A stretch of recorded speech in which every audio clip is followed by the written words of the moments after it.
Él es experto en Derecho Constitucional, catedrático universitario, también analista político. Doctor Solano, muy buenas noches, gracias por acompañarnos a esta hora. Pues yo quisiera iniciar este diálogo con algunas lecturas suyas iniciales respecto de lo que ha sido este inicio del gobierno del presidente Daniel Noboa con la toma de algunas decisiones, una de ellas precisamente la de trasladar a la vicepresidenta de la República hacia Israel, a Tel Aviv, para que pueda ejercer algunas acciones como embajadora de la paz, precautelar, se ha dicho, el no escalamiento del conflicto entre Hamas e Israel, entre otras decisiones que ya las iremos abordando a lo largo de este diálogo. Buenas noches, bienvenido. Muy buenas noches, querida Rosana, a todos quienes nos ven y nos escuchan por Radio Antena 1. Muchísimas gracias por la invitación.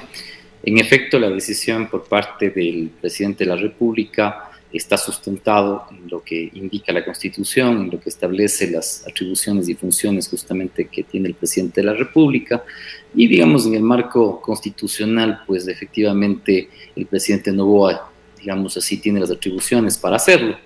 En ese análisis, en esa perspectiva, pues evidentemente más allá de la cuestión jurídica, lo que podemos evaluar es que la vicepresidenta de la República, ¿no?, ha tenido cierta indisposición, diríamos así, con el presidente de la República, que es notoria, que es pública, y que en definitiva acude a una especie de confrontación que existe entre los dos, en este caso desde ya la campaña electoral inclusive, y que en definitiva pues ha puesto, diríamos así, como una espada de Damocles a la vicepresidenta de la República en la situación en la cual ella tiene que cumplir sus funciones, en la posibilidad obviamente de que incluso pues se pueda establecer la posibilidad de un incumplimiento de funciones, ¿no? Ahora bien, la cuestión es qué va a pasar en los próximos meses, ¿no? ¿Cuál sería el futuro efectivamente de la vicepresidenta de la República? Lo primero que hay que indicar, ¿no?, es que en el año 2025, ¿no es cierto?, estamos ya en las elecciones, justamente en febrero del 2025, en el mes de agosto arrancaremos justamente con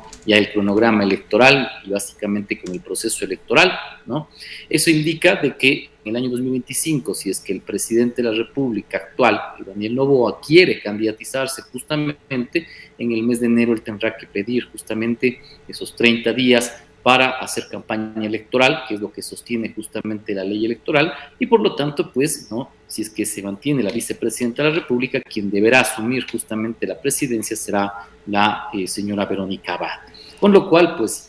me parece que la situación es compleja para el propio presidente Noboa, sabiendo que este tipo de, diríamos así, de actitudes que existen desde la presidencia de la República, pues yo creo que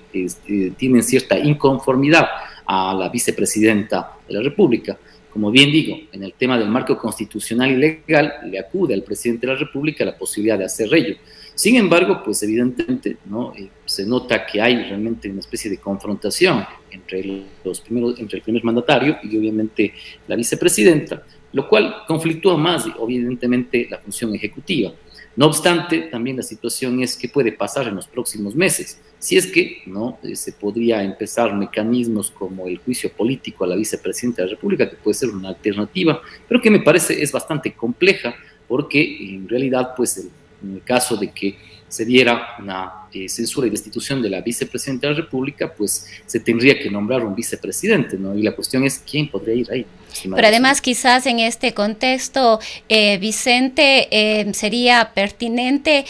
analizar qué posibilidades tiene Daniel Noboa para destituir a la vicepresidenta de la República, o desde dónde podría venir esta intención de destituirla. Efectivamente, las acciones tomadas por el gobierno tienen como principal objetivo neutralizar cualquier acción política que pueda ejercer la vicepresidenta de la República, y estando en el exterior tan lejos y ejerciendo un cargo de interés internacional, pues definitivamente su accionar dentro del país prácticamente queda anulado. No obstante, como usted nos recuerda, si es que Daniel Noboa toma esta licencia para hacer campaña electoral, en caso de que busque la reelección, ella debería asumir la presidencia de la República, y al parecer en este momento lo que ha buscado Abad a través de sus intervenciones, que además esta situación le ha dado una plataforma importante, haciendo presencia en varios medios de comunicación, no solo locales, sino internacionales. La vimos en Univisión, la vimos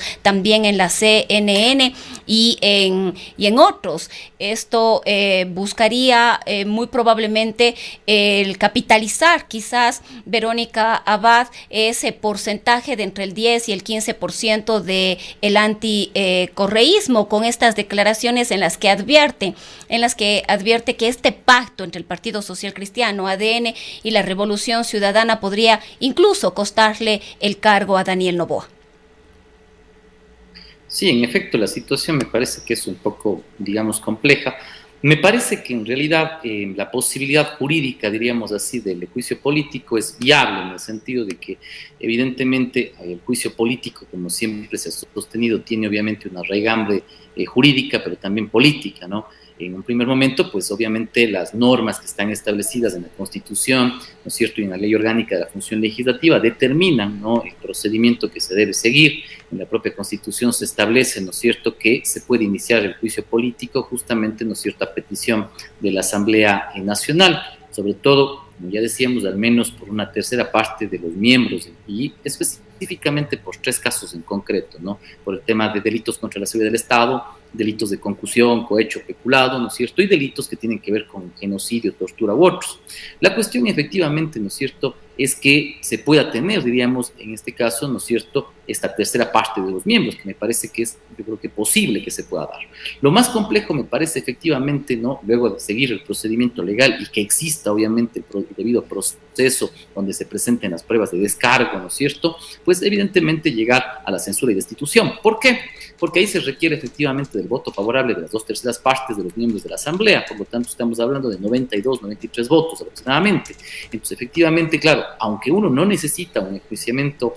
previo, penal, ¿no es cierto?, efectivamente, si es que incluso, como ya lo que se ha señalado, ¿no es cierto?, luego se puede establecer esa responsabilidad penal.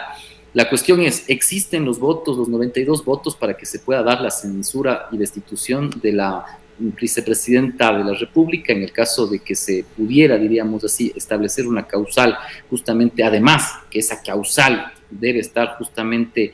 sustentada, digamos, evaluada más bien por parte de la Corte Constitucional mediante un dictamen de procedencia de justamente ese juicio político? Es la pregunta, me parece más compleja. Sin embargo, yo creo que, como hemos visto en varios antecedentes anteriores, es posible que se pueda configurar incluso la causal efectivamente que permitiría el juicio político. La cuestión es, se tiene los 92 votos y luego de ello, luego de tener los 92 votos, la cuestión es que se tiene que nombrar justamente a un vicepresidente, ¿no? Y ahí justamente también se tendrá que presentar una terna por parte de la Asamblea Nacional en la cual se determinará quiénes podrían ser el posible vicepresidente. Y a mí obviamente me llama la atención justamente esa posibilidad, ¿no? Porque si es que Verónica Abad, en el hipotético de que fuera censurada y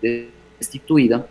eso querrá decir que tendremos un nuevo vicepresidente en los próximos meses. Pero ¿qué va a pasar justamente en enero del 2025? Ese vicepresidente se convertirá en presidente de la República. Y claro, yo creo que los diversos sectores políticos, desde el mismo presidente de la República hasta los sectores, digamos, que están con él y los opositores, pues evidentemente van a pugnar por tener una figura, ¿no es cierto?, que podría ser o esté de acuerdo, digamos, a sus posiciones políticas. La cuestión es que el presidente Noboa tiene que tener, en este caso, ¿no es cierto?, un vicepresidente que probablemente sea distinto, ¿no es cierto?, a la posición que tiene actualmente la señora vicepresidenta Verónica Abad. Porque evidentemente tener un presidente de la República que va a gobernar al menos un mes, si es que en el caso de que se dé una segunda vuelta estamos hablando de al menos 4 meses probablemente, ¿no es cierto? En efecto, pues estamos diciendo de que tendríamos un presidente de la República, ¿no es cierto?, que puede, diríamos así, ¿no es cierto?, afectar o entrar o intervenir, diríamos, incluso en la propia campaña electoral y en el desarrollo de la misma, ¿no?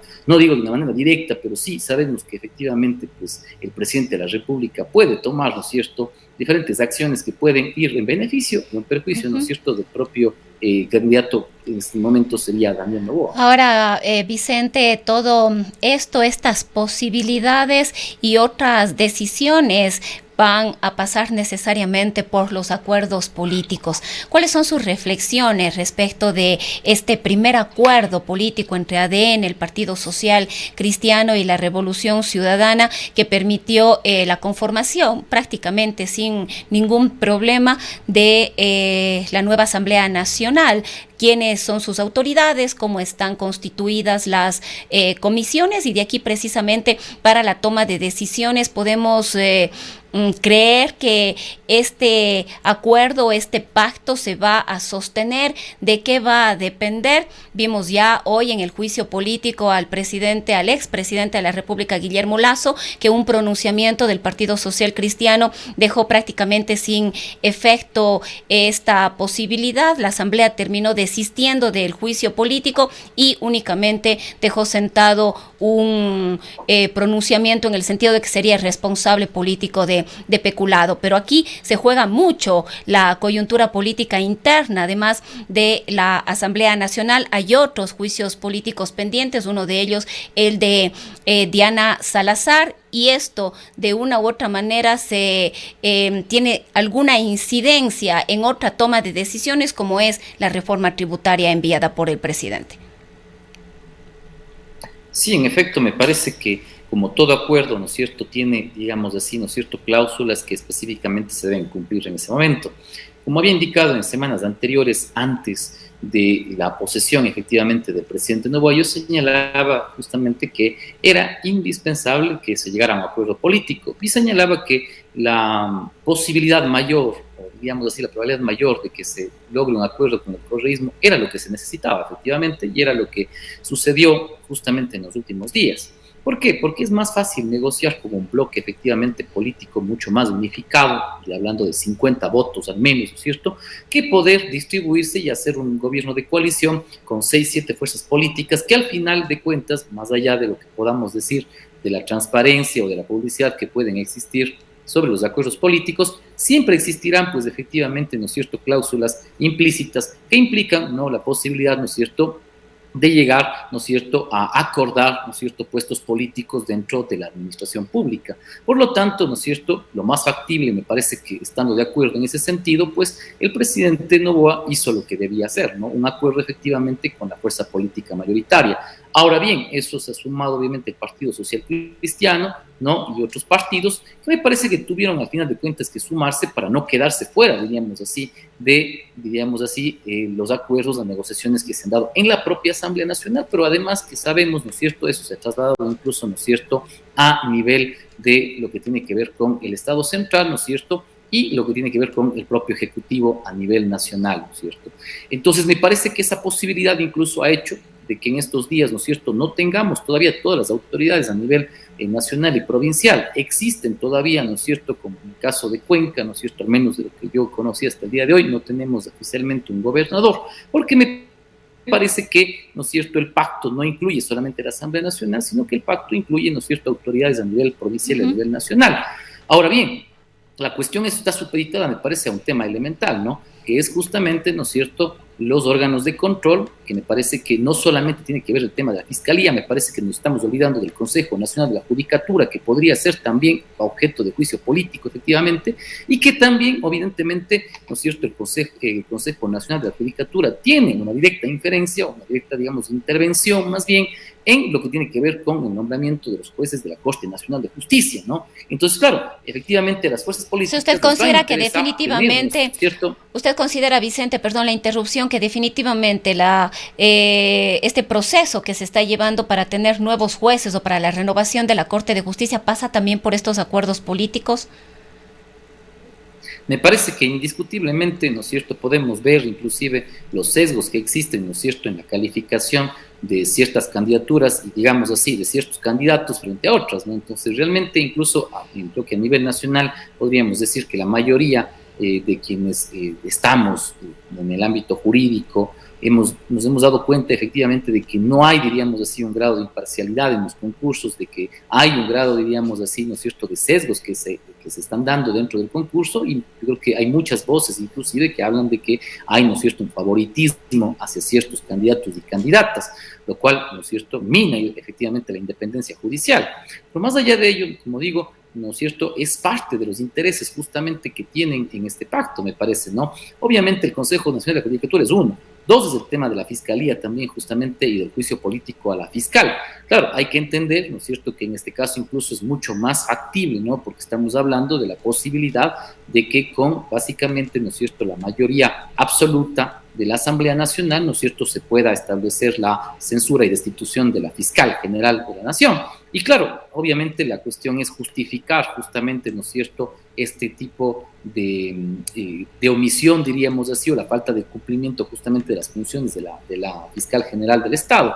Sin embargo, me parece que no solamente es de eso, sino me parece obviamente el Consejo de la Judicatura. Ahora bien, hay que tener en claro también cuál va a ser la negociación al interno, porque probablemente, ¿no es cierto?, si es que el propio presidente Daniel Noboa quiere someter a un juicio político a Verónica Abad, probablemente se puede dar una especie de acuerdo, ¿no es cierto?, con la finalidad de presentar diversos juicios políticos, ¿no es cierto?, a cambio, probablemente, ¿no es cierto?, del juicio político de la fiscal Salazar o del Consejo Nacional de la Judicatura. Me parece que dependiendo de esas variables es que se mantenga obviamente ese pacto político. Si se incumple alguna de estas variables, me parece que máximo en los próximos 6 meses tendremos una nueva formación, una nueva mayoría probablemente en la Asamblea Nacional. Recordemos además, estimada Rosana, y también quienes nos ven y nos escuchan, es que en el mes de julio estamos prácticamente entrando ya a la campaña electoral. Pues evidentemente yo creo que las posiciones políticas electorales que van a existir en la Asamblea y a nivel nacional van a ir necesariamente hacia ver si es que hay un apoyo,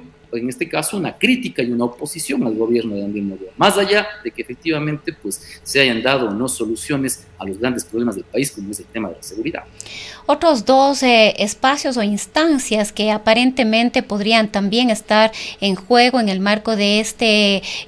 pacto político era la Contraloría General del Estado. Sin embargo, la Asamblea Nacional, pese a los intentos de que el proceso no se cumpla, logró posesionar a Torres como nuevo Contralor, que fue quien resultó electo por la Comisión de Selección del Consejo de Participación Ciudadana y el mismo Consejo de Participación Ciudadana y Control Social. En efecto, me parece que un tema sigue siendo muy complejo de discutir, es lo que ya se convierte en una reiterada preocupación, que es el Consejo de Participación Ciudadana y Control Social.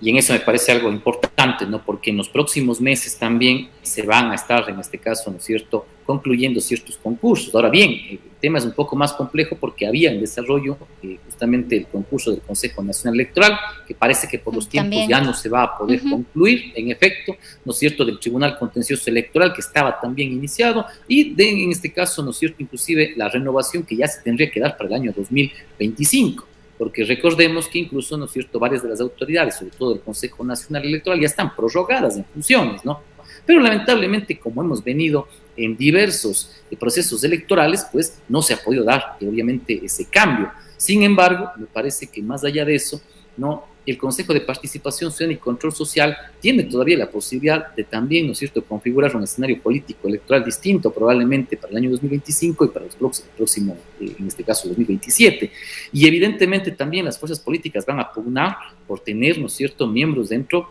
del Consejo Nacional Electoral, entendiendo obviamente la importancia dentro de la dirección de los procesos electorales. Sin embargo, me parece que en el caso de la Contraloría, ¿no?, esperamos, ¿no?, luego ya de prácticamente casi 6 años no tener un Contralor, pues específicamente, que se pueda cumplir con lo que dice la Constitución y con los procesos justamente de auditoría que se deben hacer, de control mismo, ¿no es cierto?, de las finanzas públicas, pero que además, obviamente, ¿no es cierto?, se trate de deslindar justamente de esa especie de, diríamos así, de utilización de la Contraloría como un arma básicamente política, ¿no?, porque lamentablemente hemos visto se veía en los periodos anteriores, que la Contraloría se volvía básicamente, ¿no es cierto?, un arma de persecución, ¿no es cierto?, a quien no estaba obviamente en la línea del Ejecutivo generalmente. Me parece que eso debe terminar, porque en efecto, ¿no es cierto?, eso lo que no permite es un desarrollo mucho más equilibrado, no permite efectivamente que la función pública cumpla, ¿no es cierto?, con sus atribuciones, y eso al final de cuentas lo que implica es pues que no tengamos, ¿no es cierto?, un Estado que funcione correctamente y por lo tanto no tenemos los graves problemas que tenemos actualmente. Doctor Solano, quizás para ir cerrando ya este diálogo en honor al tiempo, ¿cómo ve usted las posibilidades de que se apruebe o no esta reforma tributaria enviada por Daniel Noboa? Hemos escuchado ya algunos pronunciamientos del sector productivo, sobre todo del sector camaronero, en contra de esta reforma tributaria, advirtiendo que les quita liquidez y que lejos de la expectativa de generar empleo, pues van a tener problemas para poder seguir operando. Hay este pronunciamiento, no hemos escuchado mayormente a las distintas bancadas, no han hecho público cuál será su análisis, pero en todo caso son 30 días que tiene la Asamblea Nacional para pronunciarse, tratándose de un documento enviado con el carácter de urgente. Sí, en efecto, lo primero que podríamos decir es que, claro, es necesaria una reforma tributaria, ¿no? Yo creo que todos estamos de acuerdo en ese sentido. La cuestión es, pues, a dónde responde efectivamente esa reforma tributaria.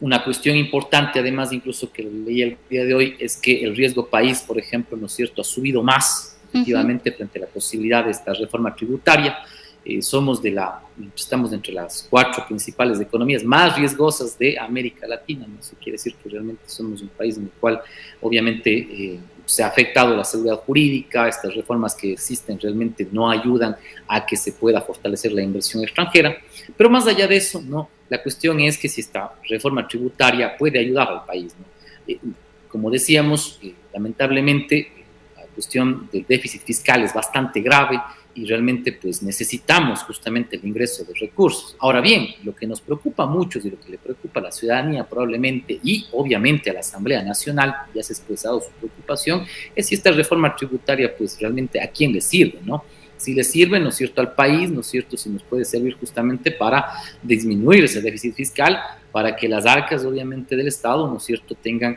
en este caso, ¿no es cierto?, la posibilidad de mayores recursos, con lo cual podamos apoyar educación, salud, seguridad, que es un tema elemental, o tal vez esta reforma tributaria tiene otro trasfondo, ¿no? Algunos incluso han señalado, ¿no?, bueno, ¿qué va a pasar, no es cierto?, con la deuda que mantiene, por ejemplo, el papá del presidente de la República, del Grupo Noboa. Bueno, el Grupo Noboa se beneficiaría, ¿no?, con alrededor de $60 millones.